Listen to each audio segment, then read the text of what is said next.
ಬಂಟ್ವಾಳದ ರಹೀಂ ಹತ್ಯೆ ಕಾಂಗ್ರೆಸ್ ವಲಯದಲ್ಲಿ ಭಾರೀ ತಳಮಳವನ್ನೇ ಸೃಷ್ಟಿಸಿದೆ. ಮುಸ್ಲಿಂ ಯುವಕನ ಹತ್ಯೆಯ ಬಗ್ಗೆ ಕಾಂಗ್ರೆಸ್ ಸರ್ಕಾರದ ಮೌನಕ್ಕೆ ಮುಸ್ಲಿಮರು ಕೆರಳಿ ಕೆಂಡ ಆಗಿದ್ದಾರೆ.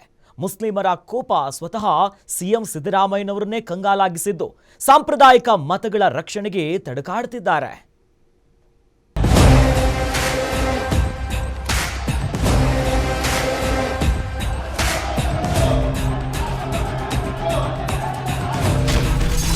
ಅಬ್ದುಲ್ ರಹೀಂ ಹತ್ಯೆಗೆ ಕಾಂಗ್ರೆಸ್ ಮೌನ. ಸಾಮೂಹಿಕ ರಾಜೀನಾಮೆ ನೀಡಿದ Muslim leaders. Mangaluru police commissioner ಎತ್ತಂಗಡೆ.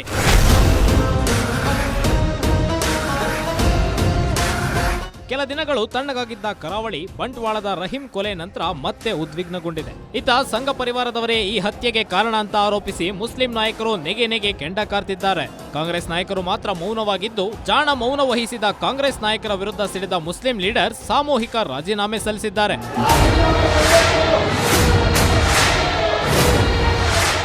Dakshina Kannada ಜಿಲ್ಲೆಯಲ್ಲಿ ಪದೇ ಪದೇ ಅಹಿತಕರ ಘಟನೆಗಳು ನಡೆಯುತ್ತಿದ್ದು, ಕಾಂಗ್ರೆಸ್ ಸರ್ಕಾರ ಯಾವುದೇ ಕಠಿಣ ಕ್ರಮ ಕೈಗೊಂಡಿಲ್ಲ. ಮುಸ್ಲಿಮರ ವಿರುದ್ಧ ಪ್ರಚೋದನಾಕಾರಿ ಹೇಳಿಕೆ ನೀಡುವವರ ವಿರುದ್ಧವೂ ಮೃದು ಧೋರಣೆ ತೋರುತ್ತಿದೆ. ಈ ಹಿನ್ನೆಲೆ ರಾಜೀನಾಮೆ ಕೊಡುವ ನಿಟ್ಟಿನಲ್ಲಿ ಸಭೆ ನಡೆಸಿ ಸಾಮೂಹಿಕ ರಾಜೀನಾಮೆ ಘೋಷಿಸಿದ್ದಾರೆ.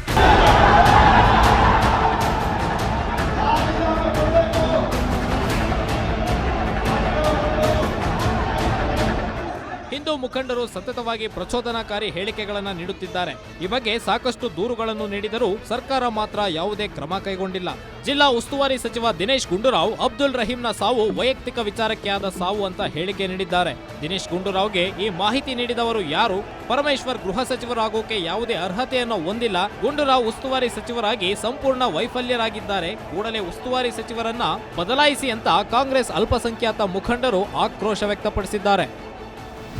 ಸರ್ಕಾರದ ವತಿಯಿಂದ ಮುಖ್ಯಮಂತ್ರಿಗಳು, ಅಲ್ಪಸಂಖ್ಯಾತ ಕಲ್ಯಾಣ ಸಚಿವರು, ಇನ್ನಿತರ ಪಕ್ಷದ ಕಾರ್ಯಾಧ್ಯಕ್ಷರುಗಳೆಲ್ಲ ನಮ್ಮ ಹತ್ರ ಮಾತಾಡಿದ್ದಾರೆ.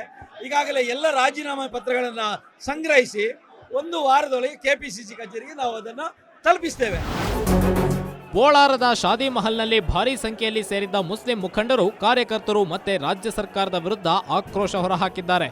ಕುಡುಪುನಲ್ಲಿ ಆದ ಗುಂಪು ಹತ್ಯೆಯ ಸಂದರ್ಭದಲ್ಲೂ ಗೃಹ ಸಚಿವರು ಹೇಳಿಕೆ ನೀಡಿ ಪ್ರಕರಣದ ದಿಕ್ಕು ತಪ್ಪಿಸೋಕೆ ಯತ್ನಿಸಿದ್ದಾರೆ. ಕಾಂಗ್ರೆಸ್ ಸರ್ಕಾರ ಅಧಿಕಾರದಲ್ಲಿದ್ದರೂ ಮುಸ್ಲಿಮರ ರಕ್ಷಣೆಗೆ ಸರ್ಕಾರ ಮುಂದಾಗಿಲ್ಲ. ಸರ್ಕಾರದ ಈ ನೀತಿಯಿಂದಾಗಿ ಪಕ್ಷದ ಜವಾಬ್ದಾರಿಯಲ್ಲಿದ್ದು ಯಾವುದೇ ಪ್ರಯೋಜನ ಇಲ್ಲ ಎಂದು ಮುಸ್ಲಿಂ ಮುಖಂಡರು ಸರ್ಕಾರಕ್ಕೆ ನೇರ ಎಚ್ಚರಿಕೆ ನೀಡಿದ್ದಾರೆ. ಇನ್ನು ಸಾಲು ಹತ್ಯೆ ಹಿನ್ನೆಲೆ ಮಂಗಳೂರು ಪೊಲೀಸ್ ಕಮಿಷನರ್ ಅನುಪಮ್ ಅಗರ್ವಾಲ್ ಹಾಗೂ ಎಸ್ಪಿ ಯತೀಶ್ ಕೂಡ ಸರ್ಕಾರ ವರ್ಗಾವಣೆ ಮಾಡಿದೆ. ಕಾಂಗ್ರೆಸ್ ಪಕ್ಷ ಇರುವುದೇ ಒಂದು ನಮ್ಮ ತಪ್ಪ ಮುಸಲ್ಮಾನರು ಅಂತ ಹೇಳ್ತೀನಿ. ಮುಸಲ್ಮಾನರ ನೋಡಿ ಅಶ್ರಫ್ ಏನಾದರೂ ತಪ್ಪು ಮಾಡಿದ್ರೆ ನನಗೆ ಬೈಲಿ ಡೈರೆಕ್ಟ್ ಆಗಿ.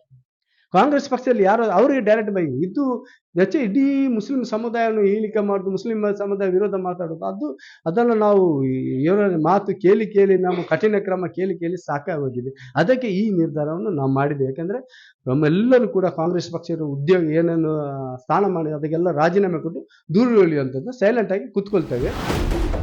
ಒಟ್ನಲ್ಲಿ ಅಬ್ದುಲ್ ರಹೀಂ ಹತ್ಯೆಯ ಬಳಿಕ ದಕ್ಷಿಣ ಕನ್ನಡ ಜಿಲ್ಲೆಯಲ್ಲಿ ಪರಿಸ್ಥಿತಿ ಬೂದಿ ಮುಚ್ಚಿದ ಕೆಂಡದಂತಿದೆ. ಈ ಕೊಲೆಗೆ ಸರ್ಕಾರದ ಮೃದು ಧೋರಣೆಯೇ ಕಾರಣ ಅಂತ ಮುಸ್ಲಿಂ ಸಮಾಜ ಆಕ್ರೋಶ ವ್ಯಕ್ತಪಡಿಸಿದೆ. ಮುಸ್ಲಿಮರ ಆಕ್ರೋಶಕ್ಕೆ ಕಾಂಗ್ರೆಸ್ ಪಕ್ಷ ತಂಡ ಹೊಡೆದಿದ್ದು ಸಾಂಪ್ರದಾಯಿಕ ಮತಗಳು ಕೈತಪ್ಪುವ ಭೀತಿಯಲ್ಲಿದೆ. Aditya Dandole, guarantee news, Mangaluru.